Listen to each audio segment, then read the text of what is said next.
Before I introduce the panel, however, I do have to read a quick little disclaimers as the lawyers have asked me to do. The content presented today is not directed to any investors or potential investors and does not constitute an offer to sell or a solicitation of an offer to buy any securities. Okay, so done. Okay, everything's been said. Now we can go ahead and move on to the panel here. So we have some of the top performing managers in our programs here today for four different firms here. And so I'm going to go one by one and have everybody sort of introduce themselves. So Brad, maybe we can start with you. Can you please introduce yourself for the audience? Sure. Hey, everybody. My name is Brad Zions. I'm the founder and managing partner of Pitbull Ventures. I'm an early stage investor. I'm a solo JP, and I'm based in Los Angeles. And yeah, that's me. Awesome. Armand? Greetings, everybody. I'm Armond Davis, the founder and managing partner of the Paragon Group, based in Atlanta, and just very happy to be here. Looking forward to the conversation. Yeah, me too. Jamie? Yeah, thanks, Mike. Got a little cold. Excuse me. Yeah, Jaime Riggs here. I'm based in Santiago, Chile. I am the co-founder of Driven venture group here based out in Santiago, Chile. Awesome. And then last but not least, Eran? Hi, hi everyone. My name is Eran Savir. I'm the founder and managing partner of Savyon Ventures, calling from Tel Aviv, Israel. Amazing. And it's so cool to see like the whole world view here that we're going to get, because we've launched 400 venture capital firms and 65% are outside the United States, which is something we're really proud of. Okay. So what I'd like to do is sort of go through every single person here, and maybe we can start with you on this, Eran. And I'd love to just learn, what inspired you to become a VC? So, in my personal background, I've been a founder before I became an investor, and I think that when you build a company, it's you can influence one company and people that work for that company, but when you become an investor, you could potentially influence tens of different companies and their employees, and I think that this is like an amazing opportunity, that if you have this opportunity, that's probably one of the most amazing things that you can do as an experienced founder. And that's why I'm here. It's my third fund. And that's what I'm doing. Amazing. How about you, Jamie? What inspired you? I think it goes back to actually my father. He was an entrepreneur, and then when I was getting out of grad school, I was financed, and I just I felt like a big way to make impact. I was actually studying in Chile at the time, and I felt that I could make a huge impact connecting with Latin founders with US markets and money. So I felt like I could make a big impact with the local entrepreneurs there. So that was my drive. Very cool. Speaking of inspiring stories, Armand, I'd love to hear kind of what what inspired you to start a VC firm.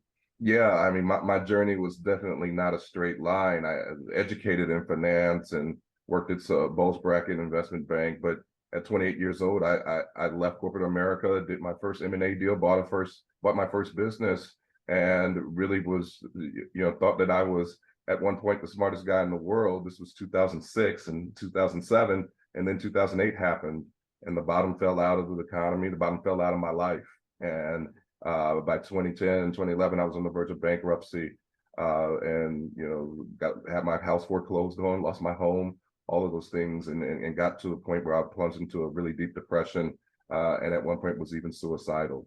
And what got me through that was battling through and working with my employees at my company to make it out of and survive the recession. And so very proud to say that we made it through and I never had to lay anybody off, but in wanting to merge that experience that I got from that with my first love of investments, venture was a calling for me. It's a natural segue for me. And so I really, really love to roll up my sleeves and help founders and and work with founders and helping them to develop a mindset of abundance, right? And achieving their goals and their dreams.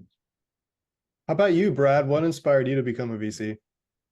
I took quite a circuitous path to become a VC.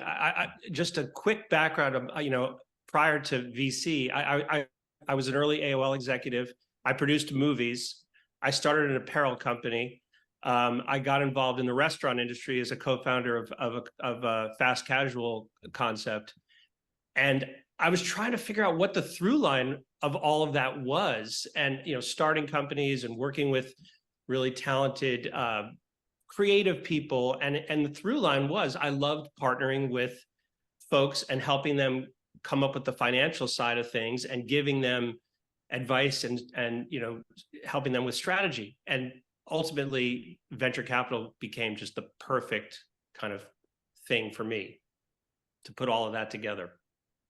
Yeah, no, it's really cool, and it's just such an honor to sort of share the stage with such incredible individuals today. I'd love to sort of kind of get your views on sort of trend lines. So why don't we just start there, right? So I'd love to kind of get your thoughts on sort of like 2023, as well as what like the future like trends are happening that you particularly are really, really excited about. And Jaime, maybe we can start with you on this one. Yeah. As sort of 2023 is coming to an end and we're sort of going into 2024, what trends are you particularly excited about right now?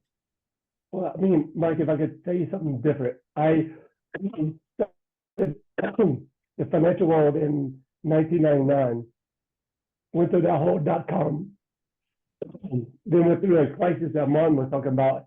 That's when the Eran venture was 2009, 10. And so what I see now is us coming out of the bottom again. This is the third cycle for me, at least. And so I'm like super excited about what opportunities we're going to have available for us in 2023, 2024, 2025. And also, I think it's going to be a great time to be raising capital as well. I think people will be coming out of market. And me particular, a thesis or a topic of interest for me is we're very much interested in digital commerce. We, in Latin America, what's happening here is people are mobile first. So people are starting to shop mobile first versus consumers in the US or Europe. They're a lot more developed on that front. And so as of today, about 13% of all Latin America sells online versus like China or South Korea, which are in the 40s. So we see the pictures already happen in other places. We just see that picture is going to happen here as well. That movie is going to happen here. So we're kind of following that trend. Yeah, and then speaking of digital commerce, Eran, on the other side of the world, right? Kind of, what are your thoughts? What are some things that make you super excited about the future, and what trends are you particularly excited about? Yeah, I've been in AI, digital, and commerce for many years as a founder, but also as an investor. I think that we've all seen like the buzz around generative AI in the past months. I mean, AI has been here for many years. It's been called just differently, like big data and machine learning and stuff. And I think that in the last few months, as I've seen many companies that are doing Copilot for something. Like we've seen Copilot for everything by now. And I think that this is definitely some sort of a bubble that we will wake up from early next year, just to realize that, AI, generative AI, is just another component, very important component, like we've seen in 2007, around those years with the cloud. So everyone's going to use that, but it's not going to be like this is an AI company that does Copilot for something. And that's, I think, is a very interesting trend in like any new technology. How about you, Brad? What are some things that you're super excited about? Yeah, I mean, AI obviously is super interesting, and I agree with Eran. It's hard to get your arms around the opportunity. I mean, it's having so much impact, and yes, at the same time, we're also in a bubble. I really like investing in sectors like vertical SaaS, and I think AI is going to have a huge impact on that. Like, for instance, with the Copilot, the ability to turn developers into 10x developers, I think it's going to allow companies that might not be viable because they were too niche in a particular part of kind of vertical SaaS are now going to be totally viable because you're going to be able to, startups are going to be able to start with just a few developers and build a lot of product because they're that much more productive using AI tools. Yeah, I can't agree more. And before I go to you, Armond, Eran, I'd love to kind of, you've been in this for a long time, man, like over a decade. Kind of, what are your thoughts about what Brad just said about sort of like companies doing less with more with less, and sort of like the future of that as far as startup creation? Yeah, I think that the reason I kind of use the example of the cloud is because I think the trend is very similar. To the beginning of the cloud many years ago, there were companies that were doing cloud optimization and stuff. Eventually, we realized that the big companies who are providing the cloud will offer this as like a built-in solution. I think that's going to be the same with AI and big data and language models. And that's going to be a component that everyone will have to use. And I think that's going to accelerate. We're already seeing that accelerates development, and that in fact accelerates everything. So yeah, I tend to agree that that's going to accelerate development, that's going to accelerate every other solution, and it's going to be like a must-have component in every technological startup. Armond, what are some things that you're particularly excited about, especially as we go into 2024? Any sort of trends, startups, founders, anything? For me, the trend that really is standing out that I'm most excited about is it seems that the move away from managers that are just check writers.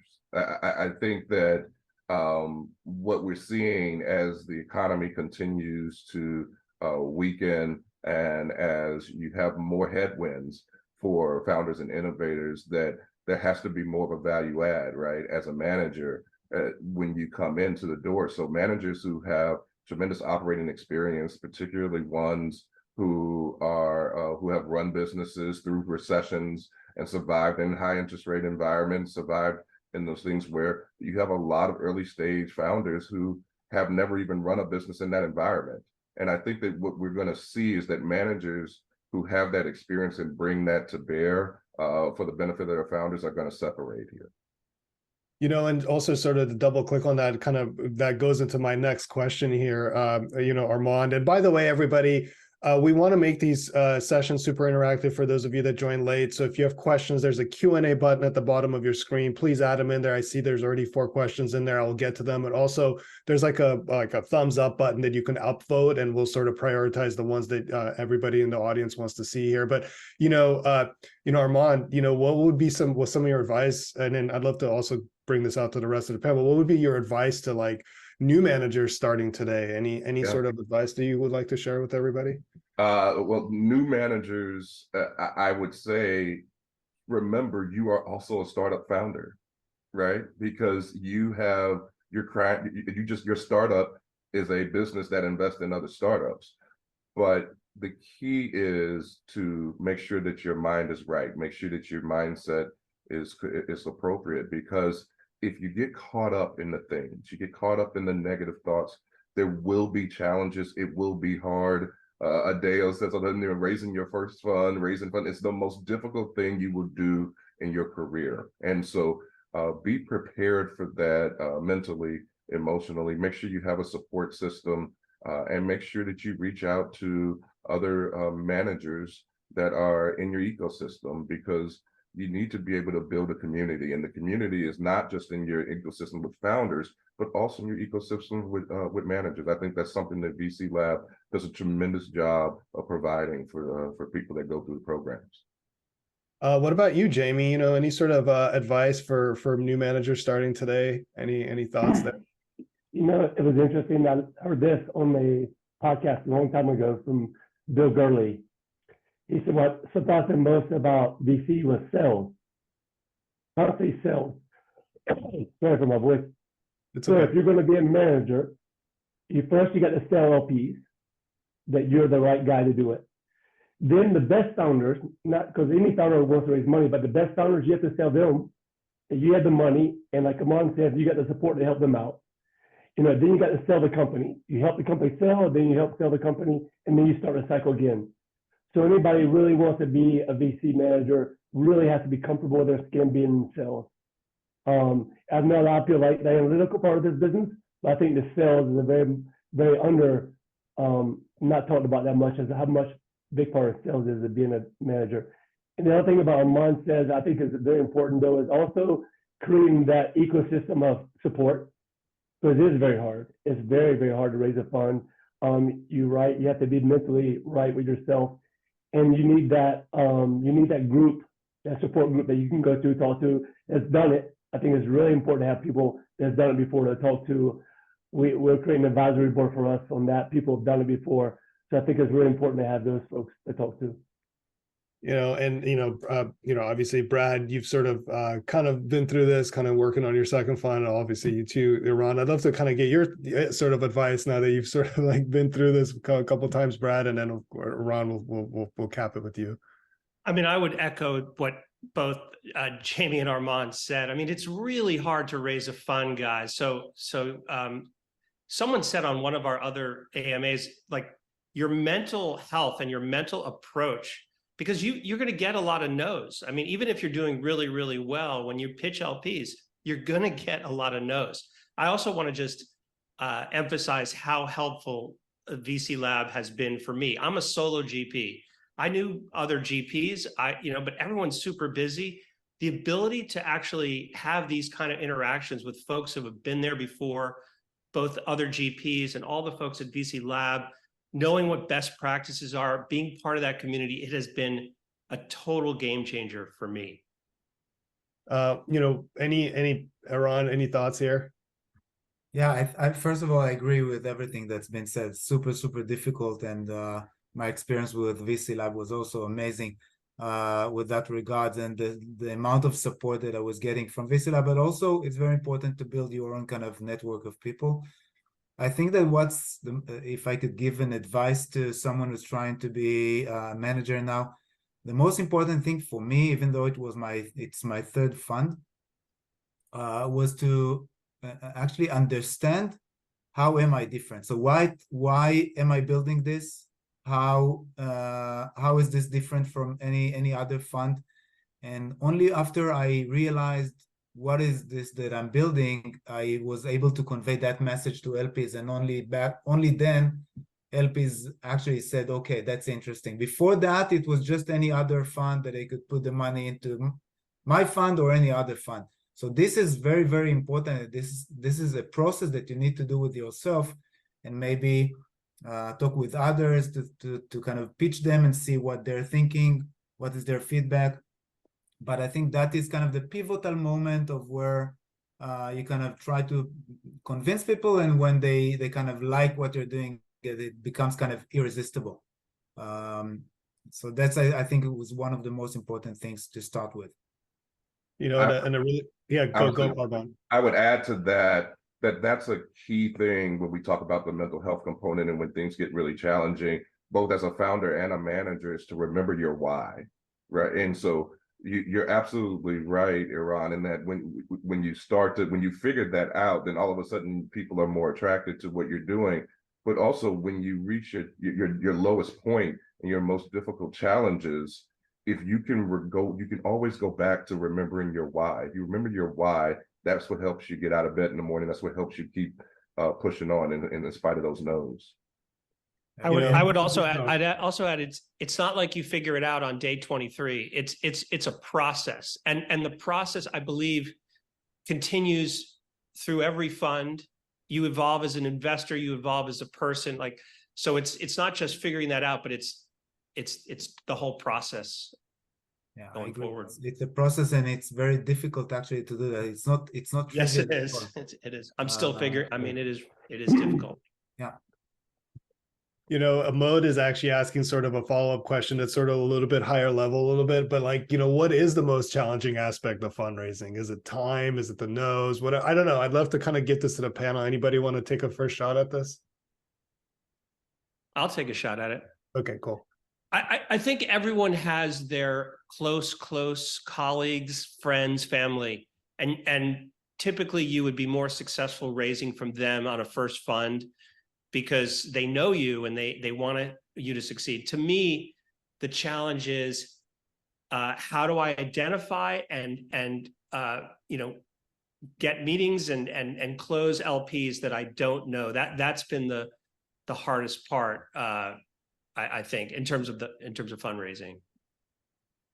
I was just going to say that the challenge is different for everybody, and then Brad's challenge is exactly the same as mine.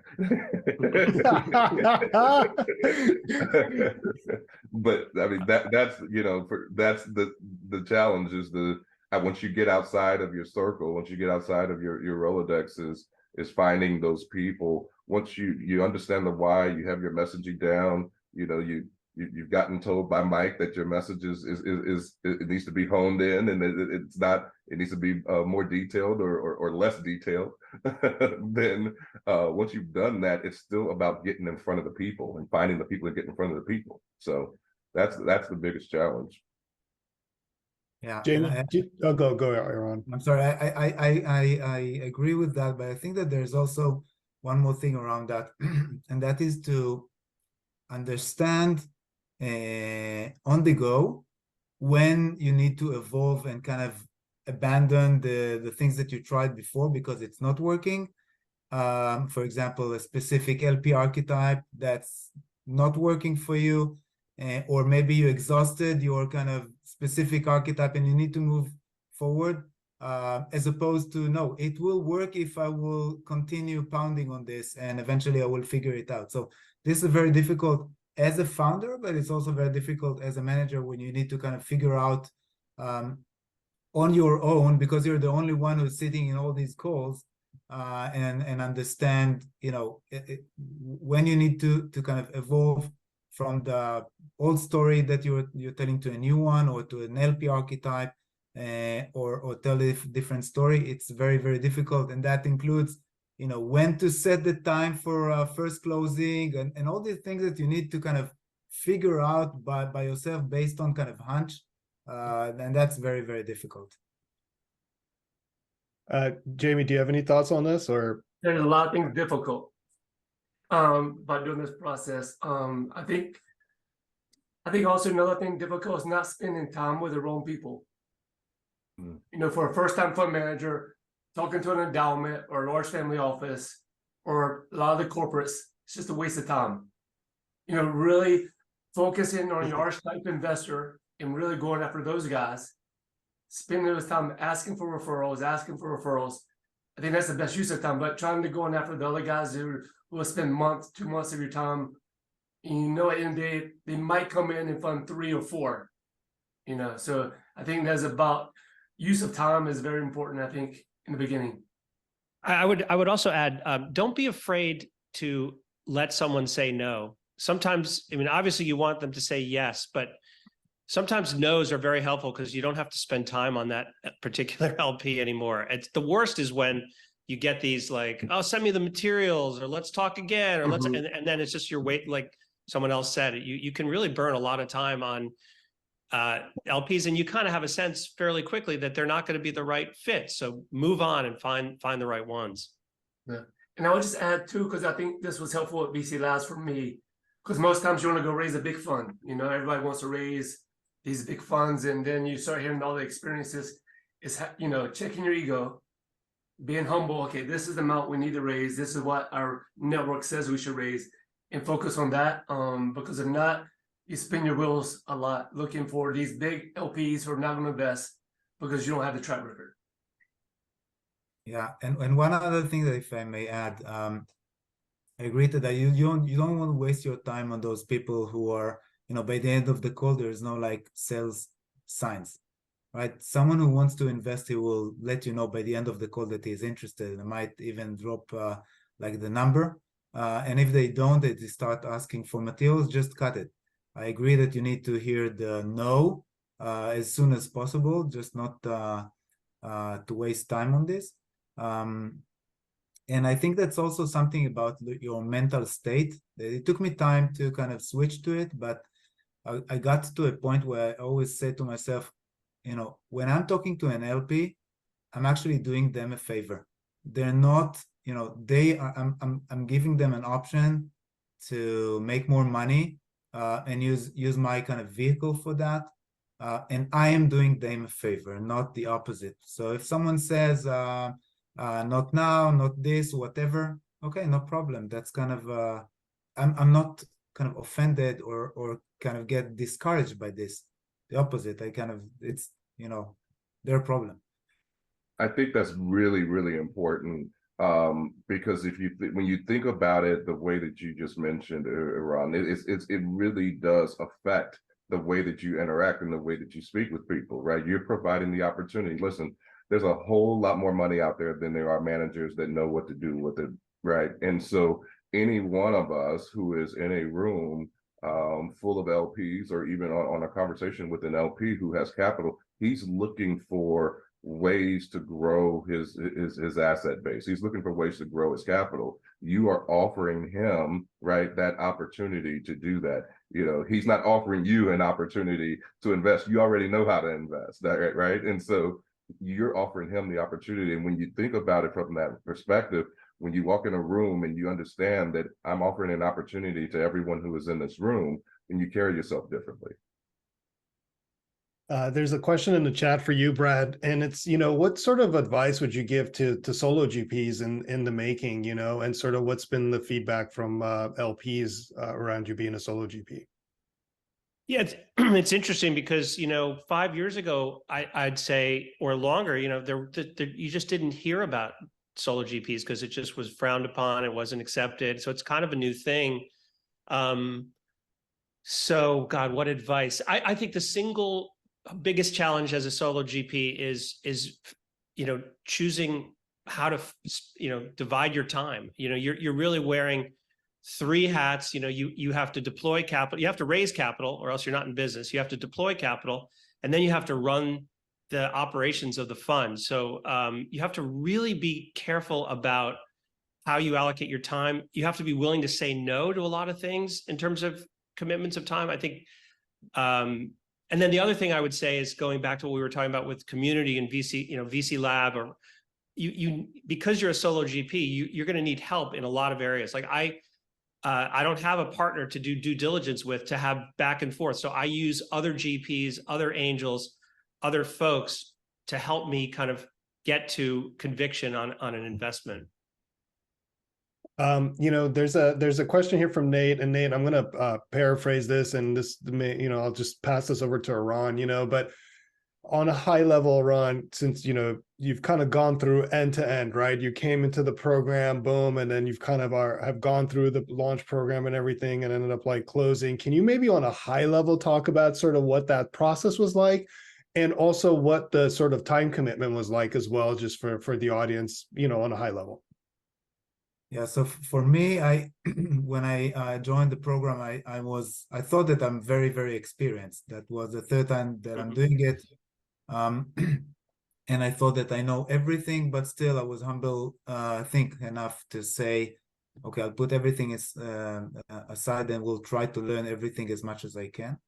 I put literally everything aside and was committed to this more than 100% of my time. It's like, this is everything that I did. Went back to sleeping like 4 hours a night, and was working all day and night on this, on the you know, building the thesis, verifying it with people and talking to people and doing my deck and doing the pitches. So I think it's a lot about hard work. I mean, if it's like everything, I think, in life, you don't get to succeed if you're not working hard, and you don't get to build a company if it's like a side project. I mean, you can build a company, but it's probably not going to be successful.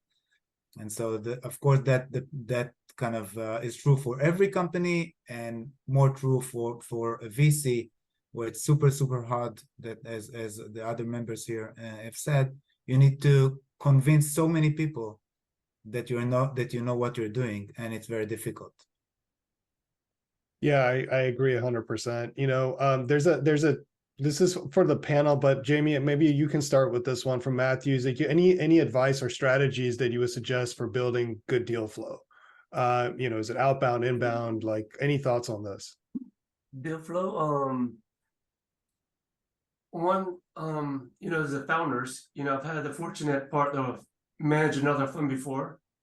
So we always were kind of like Armond was talking about, always took a board seat. I was always very close to the founders. And this has created a cycle that they come back to me. Some of those same entrepreneurs are investors in my fund. They bring me deal flow. So that's the cycle I've always wanted to create. Just trying to take advantage of that. And the other part though is just, we sit on every demo day. We're lucky nowadays, everything's on Zoom. I sit on every demo day in the region that I cover. So, that's an hour, 30 minutes. I mean, it's easy, it's a lot easier today than it was in the past. You get access to see everything. So I think that's changed and that's helpful. But I think it's the main important thing that we do is just spend a lot of time with the founders that we're working with, asking them who's the best founder that we haven't spoken to, constantly asking that question. So you're always asking the other LPs for referrals. I'm always asking entrepreneurs for referrals on the other side. And then I would say the other great place is other GPs. I have a number of folks. In fact, one of them who's was a VC Lab alumnus and a big, really top manager, Martin Tobias. We co-invest on, I think we're in like 11 companies together, and about half came from him, half came from me. We do due diligence together. So it all kind of goes together with, have regular meetings, Zooms with other GPs, also angels, anyone who's got an active investor in a particular ecosystem. It's great to just catch up with them. You don't like just ask them for a list of deals, but just catch up and see what they're, pick their brain and, kind of try to see what the trends are and co-invest together. Any other advice from anybody on the panel, Armond or Eran, on like building out deal flow? I think accelerators can be really good sources of deal flow, especially if you are more of a hands-on kind of VC and like to work very closely with founders, because of the fact that there's this phenomenon, right, that when founders come out of accelerators, they've been accelerated, right, but it's like they're shot out of a cannon, but it's hard to maintain that momentum, right? And so if you have developed a process through which you work very closely with founders, then you kind of will develop a reputation for helping to maintain that momentum that they get coming out of the accelerators. And so then you can build relationships, and you can have these accelerators calling you and saying, hey, we've got a new cohort graduating, these are the top two coming out of the cohort, do you want, will you work with them? And so I think that they can be tremendous, but you got to give your time, you got to mentor, you got to work with them. It's important. I have just one more small thing to add. So I agree with everything, but just one more small thing to add. As a founder, when I went to raise money, I found that it was actually quite difficult to approach partners at VCs. It's impossible to find their email and their phone number. And so when I became a VC, I I wrote my email in plain text on LinkedIn. So if you go to my LinkedIn, you will see my email. So it's so simple and easy to do that. If you want to get deal flow, just be out there and be accessible. So I'm getting a lot of inbound via email. People just send me cold emails, and I answer to all the emails that I'm getting. And even if it's not, then they will refer their friend to me or a founder that they know. So it's very, very simple and easy thing to do. Awesome. There's a question in the chat here. What's the best, easiest regulatory structure for a VC fund? We're going to post an article in the chat for you to take a look at that, Stefan. So don't worry about that. We actually have written a lot of materials on this, and I don't want to bore the panel with legal kind of questions. But more importantly, what I wanted to talk about is, obviously Eran, as well as you, Jaime, your LP base is very, very international. Any sort of challenges with, that you've had with LPs that are investing in a Delaware fund, or anything that to sort of any sort of advice on guidance there? Eran, maybe we could start with you. Yeah, so I guess we're incorporated in Delaware, so that's kind of it's a non-issue for everyone. Everyone understands it, so that's also one of the reasons why we chose it. I think that there is a huge advantage when you have like an international or LPs from different areas of the world, because of seasonality, especially. So, for example, in the summer, not everyone goes on vacation. In December, not everyone goes on vacation. For example, Christmas is not being celebrated in Israel. So when everyone goes on Christmas, I will focus on Israel, and vice versa. So that's there was a holiday season in September in Israel, so I went abroad. So this kind of helps you to focus on other things and kind of keep juggling between locations. Love that. And Jaime, obviously being in a different hemisphere, like you got different seasons as well, like on a whole nother level, right? But anyway, I'd love to hear your views on this. I mean, I think the first thing is Delaware simple, kind of no-brainer to do just Delaware. And the second part, similar to Ron, I guess we focus a lot on our LP base, a lot of entrepreneurs, and having entrepreneurs in the US. We don't have them yet in Mexico. I want to have that group as well, having them in Chile and in South America. So we really focus on those types of LPs. Delaware is a no-brainer for them, but trying to have those LPs who can add value to my portfolio. That's a big part of our thesis, creating a community. There was a mention on this panel when we were sort of talking about limited partners around this concept of sort of like an LP archetype, and sort of why that's important. Is there anywhere anybody want to sort of expand on kind of how they found out sort of what their archetype is, or what a good archetype is for their fund? Anybody want to sort of take a shot at this one? This is from Matthew. I can comment on that. I'm sorry, Armond, did you wanted to say That's something? fine. Go. You go ahead. What I did initially is kind of I created a list of different archetypes, and then created around a list of 10 different LPs from that specific archetype, and I just tried. And it was very easy to see after I had these calls, like who gets it and who doesn't. And that then it was easy to kind of focus. I also felt, I mean, aside from the fact that they kind of managed to understand my message and to kind of relate to that, I also felt that when I pitch to the right archetype, the whole conversation goes smoother, it goes well. I feel more comfortable about, why are they like a good LP for me? It's easier for me to explain it to them. I always try to explain to a person, why am I approaching that specific person? And when you kind of have the right archetype, it's much easier for you to explain this, and it's much easier for him to understand, or her to understand, why are you approaching her right now? Sometimes you kind of, approach someone you haven't spoken to like, years, and it needs to make sense. I think it's really important you're looking for traits and characteristics, right? So for me, everything I do is really run kind of through 4 pillars, which is radical empathy, mentorship, global consideration, and open communication, right? And so I'm on a perpetual search for those qualities, those characteristics, those traits in people that I'm going to interact with. So whether it be founders, whether it be potential LPs, whether it be co-investors, right, other GPs, I'm looking for people who exhibit those 4 traits. And when you find people who exhibit one or more of those traits, that's a really, really strong signal that that person is an archetype, right? And so once you establish kind of, look, what do I stand for here, right? What do I stand for? And so I stand for radical empathy, mentorship, global consideration, and open communication. Now you find other people who stand for those things, and you work it from there. There's a question here from Ramon Shu, and this is sort of dovetailing on Jamie's question about like sort of font size, how you mentioned like a lot of people sort of come with unrealistic expectations, especially in the VC lab. So given your advice there, Jaime, any sort of thoughts or advice on how new managers should sort of think about like fund size? And I'd love to also open this up to the panel as well, but I'm sort of dovetailing on your comment, Jaime.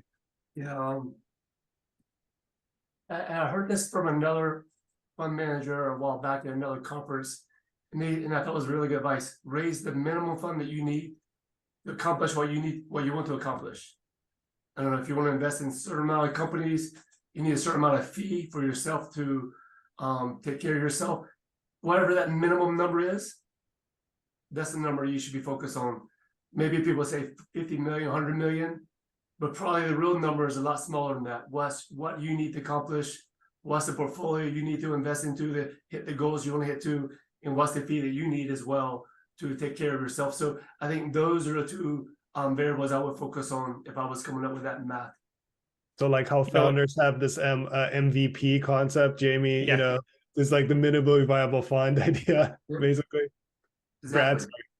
The other thing I would say is someone said this, and I hear it a lot. I mean, your fund size is your strategy, and so for me, I'm an early stage, very collaborative investor, and I co-invest with lots of folks. I don't lead rounds, and if I raised a fund of a certain size and had to, my first check was over $1 million, I would by definition be leading rounds, and that's not what I want to do. So that really informs my strategy in terms of I don't ever see myself raising one of these massive funds. That's just not how I work. Sush is kind of asking a good question here. Obviously AI is really hot right now, and Eran and Jaime, both you guys can maybe take us, maybe Eran, you can start, but given everything that's going on, I'm paraphrasing here. So, how do you know which ideas are sort of good to invest in and which one have sort of some staying power, given like how AI has kind of, taken off? So my take on this is wherever I see like a very thin wrap around the AI component, this means that this is not like a viable company. And wherever I see that the company is building it has like a business expertise and the founders understand the problem, and there's like a business logic, and there's also like an AI component that accelerates something or helps to read something better, to understand something better, to suggest. But that's not kind of the whole story. That's why I was just going back to my previous answer on the previous questions about Copilot for something. Like Copilot for something, it's very, very thin. Like you plug it into a bunch of text and it kind of helps you because it reads it very quickly. If that's all there is to it, it's not enough. So this is how I look at it. I will answer differently, I guess. Just my experience. We've been investing in AI companies for a number of years. We've been doing it. I mean, it wasn't that big a deal then. A couple of companies we invested in for AI, and we've done it because they created a real solution for a real challenge in the market. They got revenue. We validated that stuff and we invested. So I think the generative AI is just kind of taking it to this whole boom, and I do think that's going to be a lot harder, trickier. We're looking at a company now, and then I got to figure out if it's real or not. But for most of the companies we've invested in the past that pay the AI, they have real solutions, real clients are paying for it. They're differentiated in the market, and at least the stage we always vested. We always have clients paying. I don't go before clients paying, so I always have some type of validation in the market that the dog's eating the dog food, if you will. Armond, you sort of mentioned this whole concept around like fine tuning your message, and Mode is asking, how do you fine tune the thesis sort of before like starting a fund, and I'd love to kind of get everybody's thoughts on this if you'd like, and kind of like fine tuning the thesis, because I know a lot of people here sort of kind of put a lot of effort into that. So Armond, love to hear your thoughts to start. Well, I mean, I'm not going to necessarily don't want to come off like a commercial here for VC Lab, but I mean, this is like a 90-mile-an-hour fastball right down the middle for VC Lab here. I mean, your thesis will be put through the utmost rigor as a part of this program. And so if you really want to test and stress test your thesis, then it's important as you go through the program, because you're going to get it not just from your other VCs that are in the program in your cohort with you, but you're going to get it from LPs. You're going to get it from people like Mike and Adeo. You're going to get it really tested from multiple angles. And so when you talk about how to build the thesis to a point to where it's actually really effective, the best thing that you can do is to start to use it, right? It's just like a muscle, right? You start to use it, you start to exercise it, you start to work it out. And in the process of doing that, you'll find that you'll end up tweaking it and honing it. We probably tweaked I probably tweaked my thesis multiple times a week for the first few weeks in the program. Right. So that's just a part of the process, and don't take it personally. That's, everybody's here to help. I see a lot of heads nodding. Yeah. So true. Yeah, if I can add to that, I think when I joined and started VC Lab, it was like, write your thesis in the application form. And it took me like a minute to figure there was a template. I kind of filled it in and submit. I was so happy that I know my thesis and it works so well. And then I saw at the syllabus that there's like 4 weeks for thesis, like for fine-tuning your thesis. And I said, what are we going to do in these 4 weeks? I already have it. And then going through the practice of, pitching this to the kind of the practice is find 3 people that are this and that and pitch it to them and write here their feedback. And the feedback was awful. I mean, I thought that I have it, but it was awful. People didn't get it. It was not clear. They didn't understand, why am I doing this? What is this? And it literally took me like 4 weeks. I think that really by the end of the 4th week, that's only when I nailed it properly. And then since I kind of massaged it so much, I think it became so solid and stable that I kind of feel comfortable with it. But it really took a lot of time and practice and running this through so many different people and really listening to their feedback. Daniel has a question. I'm sort of going to paraphrase here for the audience. For the panel here, any traits or anything that you think would helps VCs become sort of like top decile? Any kind of traits that you think help VCs become really good at their craft? Anybody? I mean, I would say, you need to be contrarian to some degree. You need to be willing to believe in something that is not the consensus belief. You need to, however you get there, you need to get to conviction on an opportunity. And once you get there, you need to go all in to support that founder.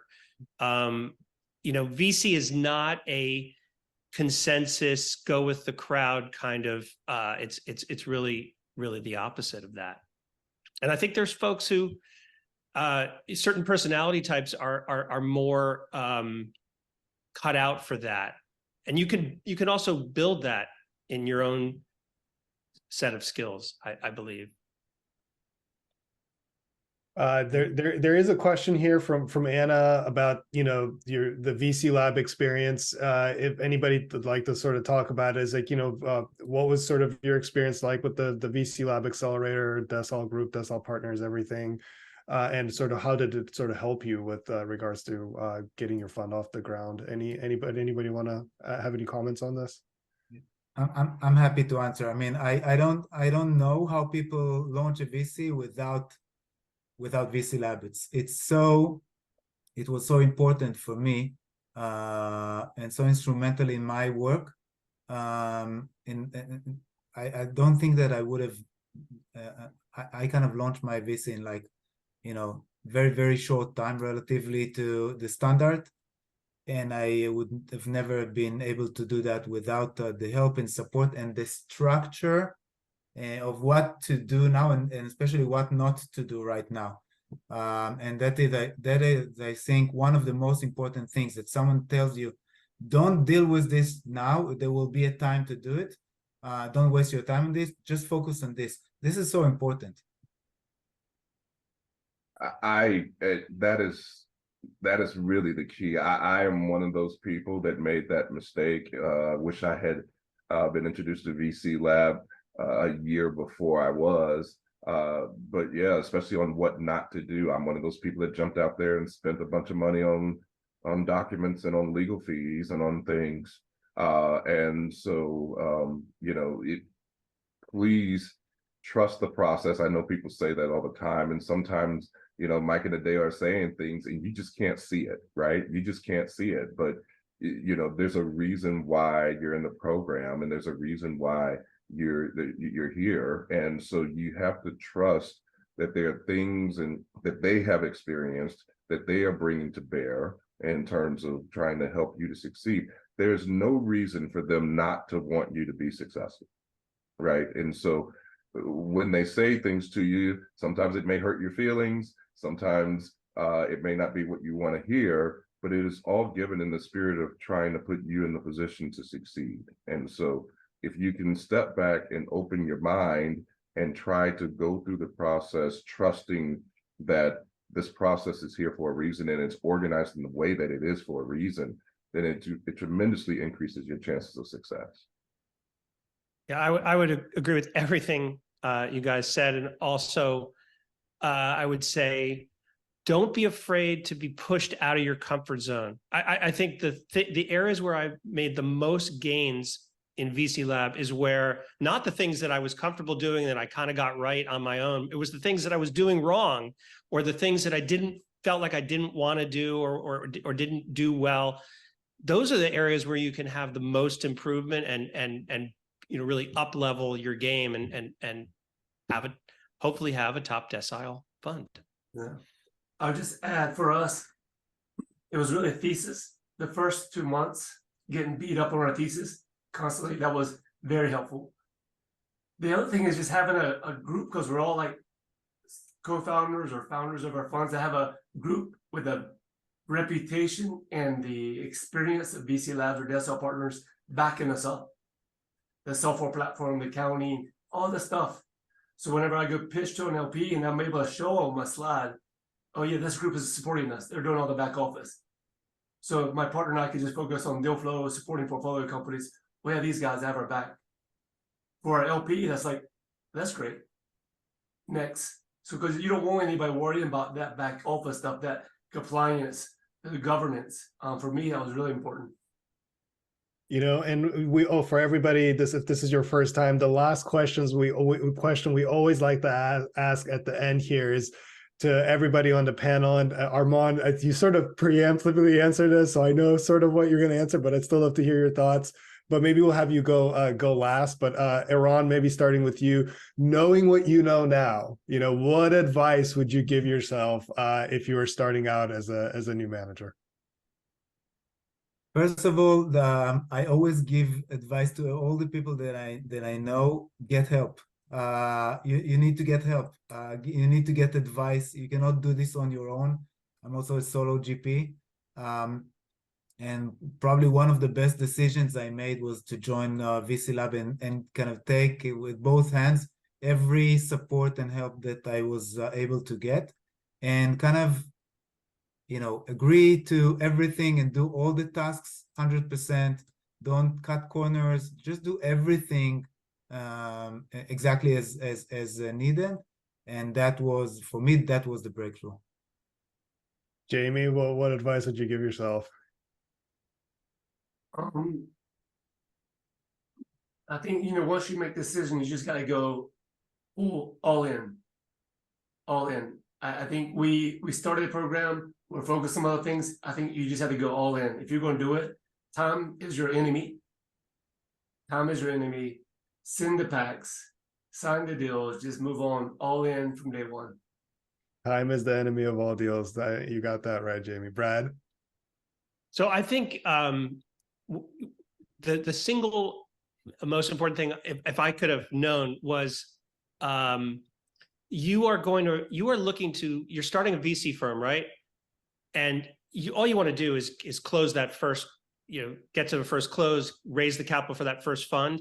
But you really need to think about the fact that you're out of business if you can only raise one fund. I mean, the goal here is to set yourself up to raise a series of funds. You need, if you're earlier in your career, you want to raise 5, 6, 7 funds over a period of many, many years.